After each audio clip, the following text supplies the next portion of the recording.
আজকে না শিব পুজো হয়েছিল, তো আমার নন্দাইদের বাড়ির কাছাকাছি আর কি। তো ওখান থেকে নন্দাই খিচুড়ি, তারপরে এই যে ছেঁচড়া যেটা হয় আর কি, বা লাবড়া, এটা দিয়ে গেছে। এটাই আমাদের ডিনার হয়ে যাবে আজকে রাত্রেও রান্নার ছুটি। Hello family, welcome back to my channel. যেটা প্রথমেই বলা হয়নি ভিডিওতে, তার কারণ হচ্ছে আমি কদিন আগে ভোগ খেয়েছি, সেটাই তোমাদের দেখালাম। কোনো কিছু মিস করবো না ভাই, যেগুলো আমি শর্ট নেব সেগুলো শেয়ার তো করবোই। আর আজকে হচ্ছে 28শে মে 2024, এটা হচ্ছে সন্ধ্যার সময়। আর আজকে বাজার করা হয়েছে, কারণ গতকাল হচ্ছে কেউ আসবে আমাদের বাড়িতে, তো সেই জন্য তার উপলক্ষেই বাজার করা।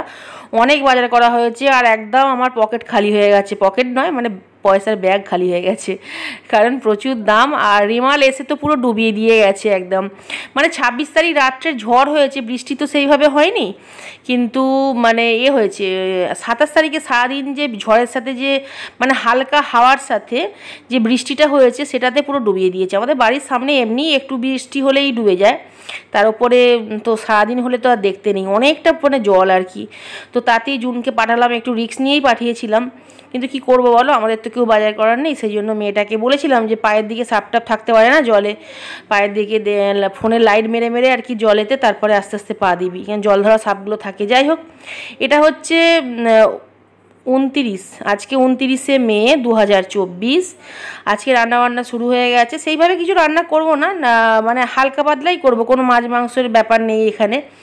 আর কে আসছে পরের ভিডিওতে তোমাদের দেখাবো, বা এই ভিডিওতেও কিন্তু দেখে ফেলতে পারো। যাই হোক, আজকে আমাদের রান্না হচ্ছে সাদা পোস্ত বানিয়েছি, মানে এটা দুপুরের খাবার, ঠিক আছে।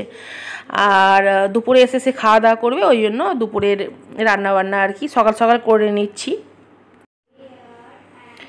আর পোস্তটা হয়েই এসেছে, মানে জলটা একটু শুকনো করে নেব, একবারে কিন্তু শুকনো করব না, একটু হালকা গ্রেভি রাখবো, কারণ অনেকটা পরিমাণ পোস্ত দিয়েছি। আর পোস্তটা হচ্ছে আজকে একটু অন্য স্টাইলে করার চেষ্টা করেছি, খুব কম তেলে। আর সাদা পোস্ত করছি, ঝিঙে আলু দিয়ে সাদা পোস্ত। টমেটো দিয়েছি বলে হালকা একটু কালার এসেছে, একটা বড় সাইজের টমেটো দিয়েছি জানো তো, পেঁয়াজ দিয়েছি। আর এদিকে হচ্ছে করলা আর পেঁয়াজ আর টমেটো আর শুকনো লঙ্কা, ওটাকে ভাজি আর কি সর্ষের তেলে, কারণ এটা দিয়ে ডাল বানাবো, মানে করলার ডাল বানাবো আর কি। মানে হ্যাঁ, তাই তো, হ্যাঁ, করলার ডাল বানাবো। আর মুসুর ডাল বানাবো, মুগের ডালও করলা দিয়ে খুব ভালো হয়। করলা দিয়ে যখন মুগের ডাল বানাবে না গাইস, তখন ঘি দেবে, পেঁয়াজটা দিও না তখন, মানে একটু চেঞ্জ হয় আর কি রেসিপিতে। যাই হোক, এখানে চা খাইনি, কটা বাজে তোমাদের দেখাচ্ছি, দেখো দেখো, 1টা বাজতে ওই 10-12 মিনিট বাকি আছে, এখনও চা খাইনি। ভাবলাম, আর মানে এখন তো হেল্পিং হ্যান্ড নেই, অনেক দিনই হলো নেই, তো যার জন্য পুরো মানে কাজের চাপ প্রচুর বেড়ে যায়। আর জুন খুব লক্ষ্মী মেয়ে, বারবার বলি, কিন্তু মাঝে মাঝে খুব মুখ ঝাপটা দেয় আমাকে, কিন্তু হেল্প করে, এটা সত্যি কথা, আমাকে জুন বাড়িতে অনেক হেল্প করে। আর এদিকে ডামগুলো খালি হয়ে গেছে, জলের অর্ডার দিতে হবে।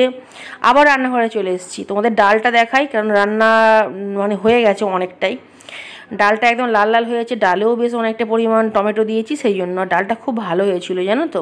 আর এখানটা একটা শাক দিয়েছি আর কি, শাক বলতে ডাল বাটা দিয়ে পুঁই শাকের বড়া করব ভেবেছিলাম, কিন্তু ডালটা আর কি মানে ভেজাতে এসে দেখছি ডাল নেই, তো ওই জন্য বেসন দিয়ে ছোটো ছোটো করে পুঁই শাক কেটে নিয়েছিলাম, পুঁই শাক দিয়ে পেঁয়াজ দিয়ে কাঁচা লঙ্কা দিয়ে, হলুদ দিইনি, গোটা কালো জিরে দিয়ে আর কি অল্প তেলে, মানে অল্প করেই বড়া বানিয়েছি। আমাদের 3 জনের একটা করে, আর যে আসছে তার জন্য 4টে বানিয়েছি, 4 3 7, তাই তো নাকি?